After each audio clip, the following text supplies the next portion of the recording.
टेसा को उसकी माँ और उसका बॉयफ्रेंड नोहा उसके नए कॉलेज के हॉस्टल में छोड़ने जाते हैं। वहाँ उसको अपने रूम पार्टनर्स मिलते हैं, स्टेफ और ट्रिस्टन। टेसा उन दोनों को अपनी माँ और नोहा से मिलवाती है, लेकिन टेसा की मॉम को उसके रूम पार्टनर्स पसंद नहीं आती। वो टेसा से रूम चेंज करने को बोलती है क्योंकि वो नहीं चाहती टेसा की पढ़ाई में कोई भी डिस्टरबेंस आए। पर टेसा उनको समझाती है कि मैं सब देख लूंगी, आप चिंता मत करो। और फिर वो अपनी मॉम और नोहा को वापस भेज देती है। अगली सुबह टेसा टाइम से पहले कॉलेज पहुंच जाती है। उसको वहाँ एक लंदन नाम का लड़का मिलता है। टेसा क्लास लेते हुए बहुत खुश होती है। रात को नहाने के बाद वो अपने रूम में जाती है और जैसे ही अपनी अलमारी में से कपड़े निकालने वाली होती है, उसको वहाँ पहले से ही एक लड़का बैठा हुआ मिलता है। टेसा उसे देखकर डर जाती है और उससे उस रूम से बाहर जाने को कहती है जिससे वो अपने कपड़े पहन सके। फिर वो लड़का उससे कहता है कि चिंता मत करो, मैं तुम्हारी तरफ देख भी नहीं रहा। तभी रूम में स्टेफ आती है। टेसा उससे कहती है कि अपने बॉयफ्रेंड से कह दो कि वो बाहर चला जाए जिससे मैं कपड़े पहन लूं। स्टेफ उसको बताती है कि मेरा बॉयफ्रेंड नहीं है। उसके बाद स्टेफ टेसा को अपने साथ पार्टी में चलने के लिए पूछती है, पर टेसा मना कर देती है। फिर स्टार्क जाते जाते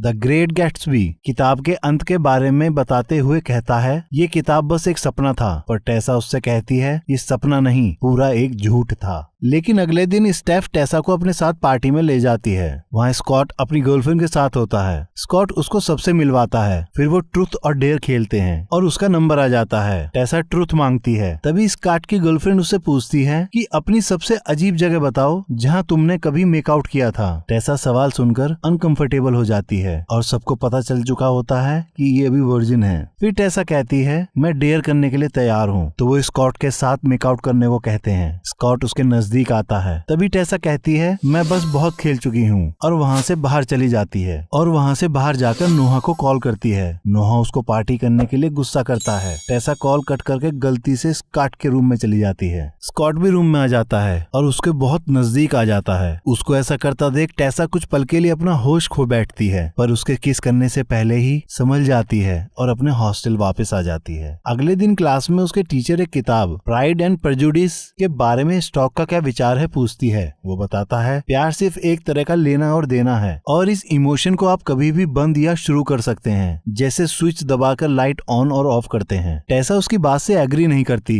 और फिर दोनों अपना अपना पक्ष रखते हैं। क्लास के बाद दोनों बाहर आते हैं। टेसा उससे कहती है, तुम जो कुछ भी सोच रहे हो वो मत करो, क्योंकि मेरे और तुम्हारे बीच में कुछ नहीं हो सकता। मेरा बॉयफ्रेंड है। स्कॉट कहता है, मैं हमारी नहीं किताब के बारे में बात कर रहा था, और कहकर वहाँ से चला जाता है। फिर लंदन आकर टेसा को बताता है कि वो ऐसा ही है। मेरी मॉम स्कॉट के डैड को डेट कर रही है, तो मैं और स्कॉट एक दूसरे को बस सहन कर रहे हैं। उसी रात को टेसा अपनी रूममेट स्टेफ का टैटू बनवाने जाती है। स्टेफ उसको भी टैटू बनवाने के लिए कहती है, तो टेसा बताती है, मेरी मॉम मुझको मार डालेगी क्योंकि मेरे लिए सब कुछ वही तय करती हैं। फिर रात को सोते समय अचानक कुछ आवाजों की वजह से टेसा जाग जाती है, तो देखती है स्टेफ और ट्रिस्टन एक दूसरे को किस कर रही होती हैं। अगले दिन टेसा कैफेटेरिया में जाकर कॉफी ऑर्डर करती है। स्टॉक वहां आकर उससे दोस्ती की नई शुरुआत करने के लिए कहता है और एक खूबसूरत जगह दिखाने के लिए साथ चलने को पूछता है। स्टॉक फिर उसको जंगलों के बीच एक बहुत सुंदर झील दिखाता है। टेसा को जगह अच्छी लगती है। स्कॉट अपने कपड़े उतार के झील में कूद जाता है और टेसा को भी अपनी टी शर्ट देकर उससे भी आने को कहता है। टेसा उसकी टी शर्ट पहन लेती है और फिर वो स्कॉट की मदद से धीरे से झील में उतरती है। स्कॉट टेसा को बहुत अच्छा फील करवाता है। फिर उसको सांस रोककर पानी के अंदर ले जाता है। कुछ सेकंडों के बाद बाहर आकर कहता है, ऐसी खामोशी कहीं नहीं मिलेगी। टेसा उसको महसूस करती हुई पानी की सतह पर लेट जाती है। वो उस पल में इतना खो जाती है कि खुद को स्कॉट के करीब आने से नहीं रोक पाती और उससे कहती है कि मुझको लगा कि हम सिर्फ दोस्त हैं। स्कॉट कहता है, हम कभी भी सिर्फ दोस्त बनकर नहीं रह सकते। अब दोनों किस करते हैं। पानी के बाहर आकर स्कॉट टेसा को उसकी ड्रेस देकर उसके पीछे पलटकर खड़ा हो जाता है। टेसा पीछे से उसका हाथ पकड़ लेती है। स्कॉट पलटकर उसकी टी शर्ट उतारकर उसको छूने लगता है। तभी टेसा घबराकर लंबी लंबी सांसें लेने लगती है। स्कॉट उससे पूछता है, क्या पहले कभी किसी ने तुमको ऐसे नहीं छुआ? वो मना कर देती है, तो स्कॉट रुक जाता है। तो टेसा उससे पूछती है, तुम रुक क्यों गए? स्कॉट कहता है, हमारे पास बहुत टाइम है। फिर वो दोनों कुछ खाने के लिए रेस्टोरेंट जाते हैं। टेसा उससे पूछती है, जब तुमको प्यार पर विश्वास ही नहीं तो फिर तुम्हारे पास सारे नॉवेल्स रोमांटिक वाले क्यों हैं? स्कॉट कुछ जवाब दे पाता तभी उसकी गर्लफ्रेंड और उसके दोस्त वहां आ जाते हैं, जिसकी वजह से उनसे बात करने के लिए स्कॉट टेसा को अलग भेज देता है। उसके बाद वो टेसा के पास आता है। टेसा उससे कहती है, मैं हमारे बारे में नोहा को बताने वाली हूँ, पर तभी स्कॉट कहता है, हमका क्या मतलब, तुम उसको छोड़ना चाहती हो तो छोड़ दो, पर मुझको बीच में मत लाओ, क्योंकि मैं सिर्फ मजे कर रहा हूँ, मैं किसी को डेट नहीं करता। टेसा उसकी बात सुनकर दुखी होकर वहाँ से चली जाती है। अब रात को वो सपने में स्कॉट को ही देखती है। अगली सुबह नोहा सरप्राइज देता हुआ उससे मिलने आता है। फिर रात को टेसा नोहा को लेकर बॉनफायर पार्टी में पहुंचती है। वहाँ वो एक गेम खेलते हैं जिसमें स्कॉट का फ्रेंड जबरदस्ती टेसा को किस करने की कोशिश करता है। नोहा उसको ये सब करने से मना करता है पर वो नहीं मानता।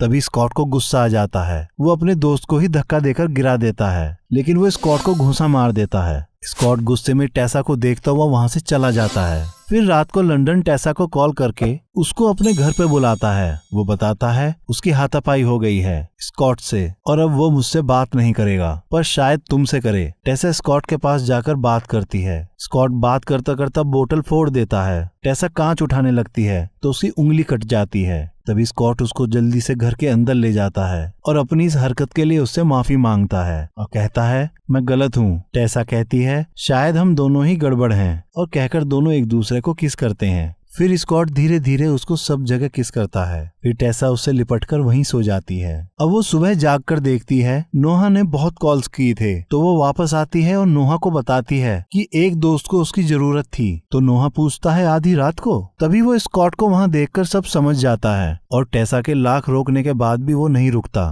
टेसा रूम में आकर स्टेफ को अपने ब्रेकअप के बारे में बताती है तो स्टेफ उसके गले लगकर उसे अपने पास लिटा लेती है। अब टेसा की मॉम का मैसेज आता है। वो बताती है नोहा ने उसको कुछ बताया है, तुम मुझको कॉल करके बताओ क्या हुआ है। वहीं स्कॉट भी टेसा को मैसेज करके पूछता है कि तुम मुझसे बात क्यों नहीं कर रही हो। कुछ दिनों के बाद टेसा स्कॉट से मिलने उसके घर जाती है और उसको अपनी फैमिली के बारे में बताती है कि मैं 10 साल की थी जब पापा हमको छोड़कर चले गए। बस मैं और मॉम थे और नोहा ने मेरे लिए बहुत किया है, पर मैंने जो अब उसके साथ किया है उससे मुझे खुद से नफरत हो गई है। नोहा मेरा बेस्ट फ्रेंड है, पर तुम उससे कहीं ज्यादा हो।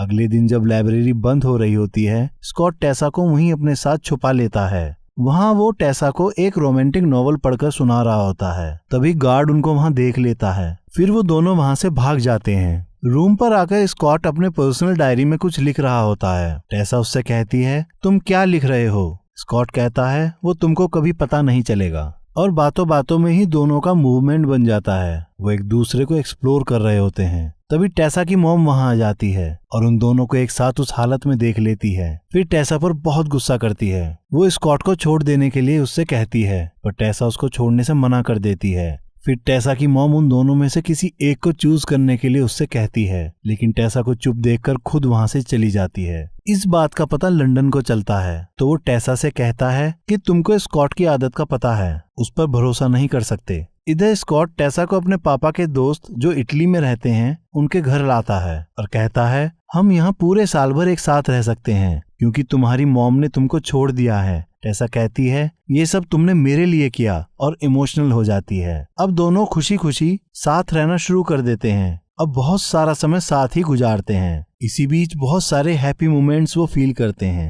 अब वो टेसा के साथ अपने पापा और लंदन की मॉम की शादी के रिसेप्शन पे जाते हैं। टेसा उसके पेरेंट्स से मिलती है, लेकिन इन सब में स्कॉट अनकंफर्टेबल महसूस करता है। फिर उसके पापा स्कॉट के बचपन की यादों को सबके साथ साझा करते हैं। स्कॉट कहता है, ये कुछ नहीं, बस नशे की वजह से बोल रहे हैं। फिर वो अपने पिता का एक किस्सा टेसा को बताता है कि एक बार उन्होंने बहुत पी ली थी और एक आदमी को बहुत मारा। वो आदमी अपना बदला लेने के लिए घर आ गया।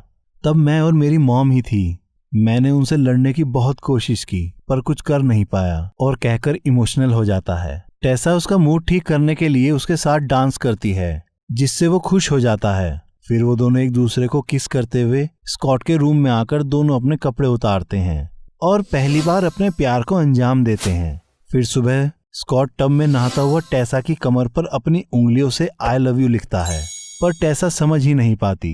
फिर टेसा जब पढ़ाई कर रही होती है तो देखती है कि स्कॉट की एक्स गर्लफ्रेंड मॉली स्कॉट को मैसेज करके पूछती है कि तुमने अभी तक उसको बताया नहीं, और स्कॉट को मिलने के लिए बुलाती है। इस बात को टेसा स्कॉट से पूछती है। स्कॉट कहता है, तुमको मुझ पर भरोसा है ना? टेसा कहती है, हाँ है। स्कॉट कहता है, तो बस इस बात पर ध्यान न दो, और कहकर वहां से चला जाता है। इधर टेसा उसका इंतजार करती है, उसको मैसेजेस करती है, पर वो रिप्लाई नहीं करता। फिर स्कॉट का दोस्त टेसा को बताता है कि वो बार में होगा। टेसा वहाँ चली जाती है, पर वहाँ स्टेफ और मोली मिलती है। टेसा उनसे पूछती है ये सब क्या हो रहा है। तभी स्कॉट वहाँ जाता है। वो टेसा से पूछता है तुम यहाँ क्या कर रही हो। तभी मोली बोलती है इसको सब सच बता दो। सब मना करते हैं, पर वो टेसा को स्कॉट की एक पुरानी वीडियो दिखाती है जब टेसा ने उसको किस करने से मना कर दिया था।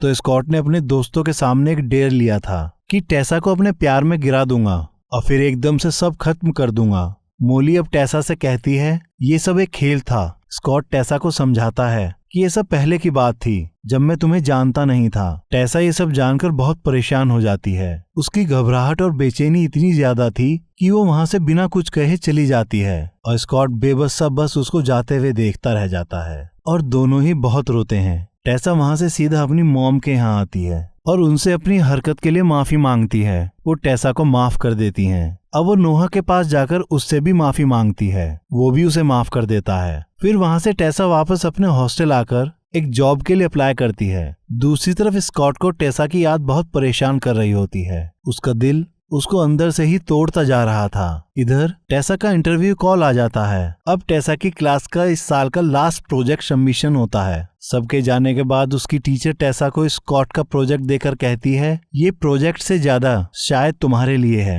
टेसा लंदन के पास जाकर बैठती है और उसको खोलती है। उसमें उनकी सीक्रेट जगह और टेसा की फोटो होती है। साथ में अपने बारे में बताता हुआ कहता है मेरे प्यार को समझने का नजरिया तब बदला जब एक लड़की टेसा ने मेरा हाथ पकड़ा और मुझको मेरे अंधकार से बाहर निकाला। और प्यार अगर एक बार खुल जाए तो वो आपके अंदर हमेशा खुला ही रहता है। आप फिर उसको बंद नहीं कर सकते। और टेसा को सॉरी बोलता हुआ लिखता है कि तुमने एक बार मुझसे पूछा था कि मैं इस दुनिया में सबसे ज्यादा प्यार किसको करता हूँ, तो वो तुम हो। और फिर अपनी सीक्रेट जगह जाकर टेसा के बगल में आकर बैठ जाता है और फिर दोनों एक दूसरे को देखते हैं। और कहानी अगले पार्ट के लिए टू बी कंटिन्यूड होती है। आशा करता हूँ कि आप सभी को ये एक्सप्लेनेशन पसंद आई होगी। और भी मूवी के एक्सप्लेनेशन सुनने के लिए आप हमारे इस चैनल को लाइक करें, सब्सक्राइब करें और साथ ही बेल आइकन दबाना ना भूलें।